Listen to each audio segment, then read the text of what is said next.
où l'irresponsabilité, voilà où les apprentis sorciers ont amené la Martinique. En votant ici, dans cette enceinte, plusieurs fois, pour donner l'autorisation à un préfet irresponsable, un préfet français irresponsable, l'autorisation de continuer à polluer les eaux martiniquaises. C'est faux ça! On ne peut pas dire ça ici. On n'a jamais donné d'autorisation ici à chlordéconer la Martinique. C'est faux! Il n'a pas jamais dit ça ici. Il n'a pas jamais dit ici à foutre chlordécone Martinique. On n'a jamais dit ça ici. Les gens qui ont encouragé ça, c'est les frères mères, mes papiers là, espèce de menteur. C'est où qu'on essaie de manipuler les gens ici. Comme dans les péchés, on va essayer de parler. Ça, c'est péché à Kadia, il y a une raison. C'est pas ici à voter chlordécone. Ou tel chlordécone en 1973. Ou tel avant. Là, t'es qu'à foutre chlordécone ici. C'est où qui t'es lui ici. Et moi, c'est riche péché, je ne peux pas quitter où d'ici. Vous ne pouvez pas dire chlordécone ici. Vous ne pouvez pas dire ça. Ça fait mentir. Monsieur le Président. Bien, merci. S'il vous plaît, vous n'avez pas la parole. Mais c'est vous non qui chlordécone. S'il vous plaît. C'est les frères mères. S'il vous plaît. Les frères mères qui ont fait vacabonnage, lui. S'il vous plaît. Ça fait mal propre. S'il vous plaît, s'il vous plaît. Monsieur Chauvet, s'il vous plaît. S'il vous plaît. Mal propre. Bon, est-ce que vous pouvez vous asseoir? Merci. S'il vous plaît. S'il vous plaît. Bien. S'il vous plaît. Merci. Est-ce que vous pouvez vous asseoir et vous taire? Oui. S'il vous plaît. Vas-y. Hey, les camarades pêcheurs. Hey, messieurs les pêcheurs, messieurs les pêcheurs et pêcheuses, nous venons ici, nous sommes dans l'Assemblée, nous pas élus dans l'Assemblée. Maintenant, nous pas à intervenir dans le débat, nous pas écouter sagement, nous venons poser problème nous. Merci. D'accord? Bon, maintenant, camarades, pas faire moi ça. Merci. Assise, camarades, et puis arrêtez puis ça. Bien. Bon. Bien, merci, Monsieur Cambuzi. Messieurs. Je voudrais, s'il vous plaît. Messieurs, asseyez-vous. Vous êtes pas interviennent, vous êtes venus porter de l'air, Merci. Assise, messieurs. Merci.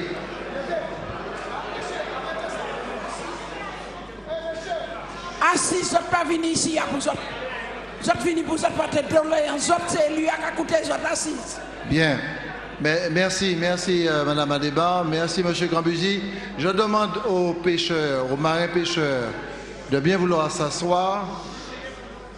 Je comprends que vous puissiez être, en voyant ces déclarations-là, ça peut perturber.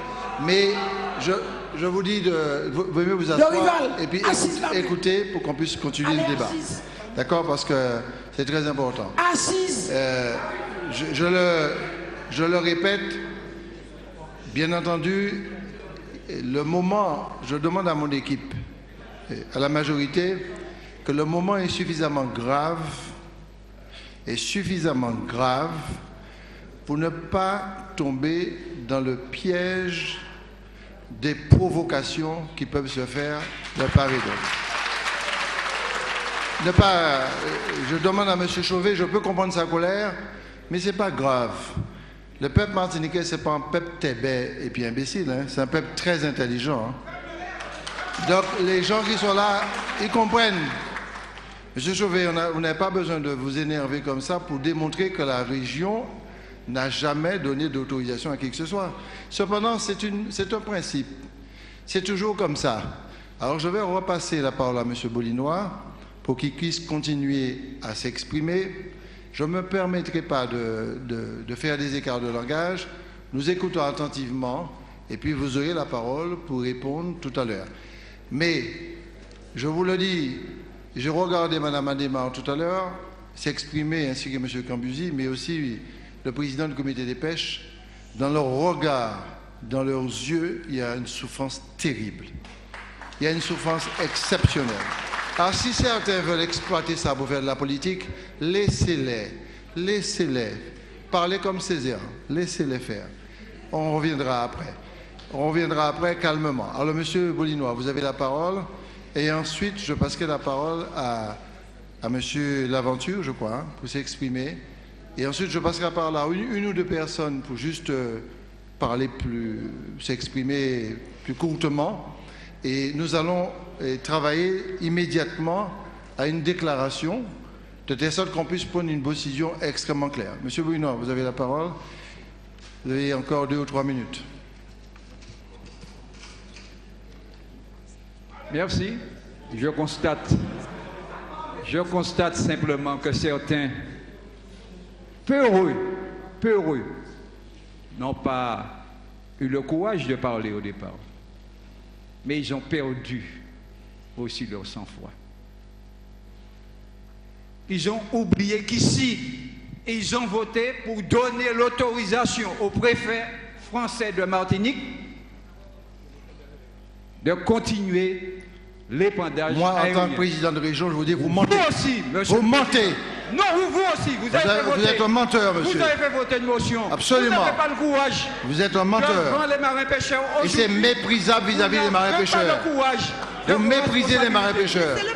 Vous vous moquez de leurs problèmes. L'Assemblée du Conseil régional, présidée par Serge Letchimy, ici présent, a voté une motion par 2 fois pour donner la possibilité au préfet de continuer de poissonner le sol martiniquais. Veuillez conclure, monsieur. C'est ça la réalité. Veuillez conclure. Et vous n'avez pas le courage de l'admettre. Nous avons le courage. Nous avons voté contre. Vous avez voté pour ou contre? Nous avons été les seuls à voter contre ici. Il faut assumer vos responsabilités. Aujourd'hui, je continue.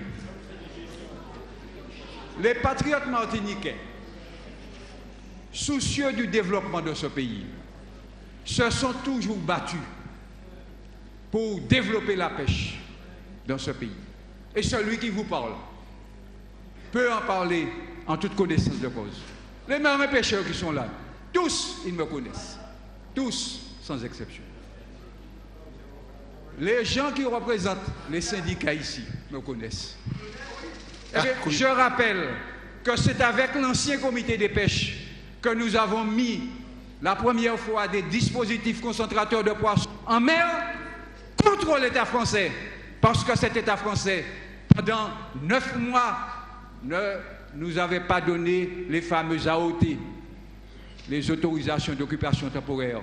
Alors bien sûr, Alfred Marie-Jeanne, que vous aimez beaucoup, n'était pas encore ici, à votre place. C'était Cabra qui était là. Mais en tout cas, le président Cabra a marché. Nous avons mis en mer des DCP au large de Bellefontaine et de Casseville et du Carbet. Et quelques semaines après, on a commencé à prendre du thon en grande quantité et des marlins. Je rappelle, pour ceux qui l'ont oublié, on n'est pas là pour votre plaidoyer, monsieur. On est là pour les pêcheurs. Ah, bon, on va quitter moi parler. C'est incroyable. Ça va faire mal. Dites la vérité. Écoutez la vérité en 10 minutes. C'est pas possible. Serge Letchimy. Oubliez que le président. Écoutez ça, nous va dire. C'est ça.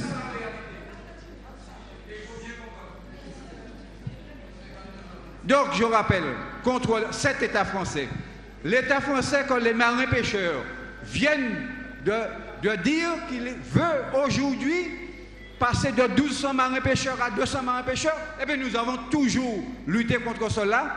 Et je l'ai rappelé à une précédente plénière ici même, que le nombre de marins pêcheurs entre 1992 et 2009 était passé d'environ 700 et des poussières à plus de 1200, à près de 1300. Ça a été aussi la politique, le résultat de la politique que nous avons menée à tous les niveaux, et en particulier au niveau de la formation des marins-pêcheurs. Donc, je suis tout à fait à l'aise pour en parler. Si la pêche s'est développée à un certain moment et que nous sommes passés de plus de 6 000, d'environ 6 000 tonnes de poissons à plus de 10 000, c'est bien parce qu'il y avait un effort qui avait été fait. Malheureusement, certains ici, peut-être par acquaintance avec une certaine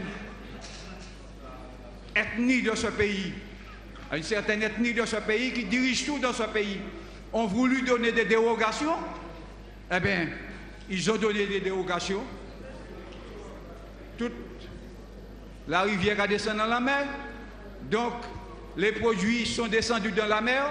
Et aujourd'hui, sous un rapport que personne n'a vu, un rapport soi-disant fait par l'IFOMER. Je rappelle que cet IFOMER,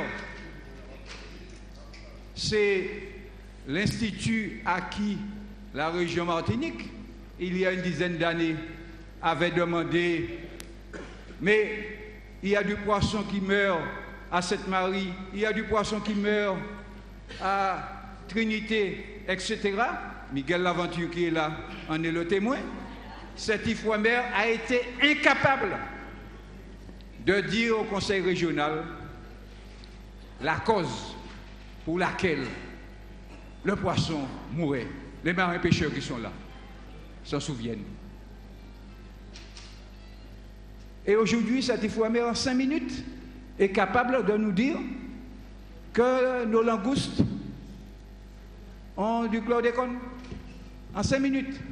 Et comme par hasard, en 5 minutes, on voit sur des prospectus langoustes à 140 € le kilo. Tout le monde a reçu ça dans leur boîte aux lettres. Langoustes importées. Origine Venezuela. J'ai le document, si quelqu'un le veut, c'est dans ma voiture, je peux le montrer. J'ai ce document-là.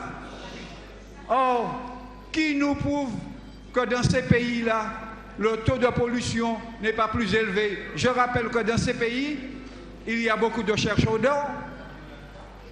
Et pour extraire l'or du minerai, on utilise des produits autrement plus dangereux. Par exemple, le mercure.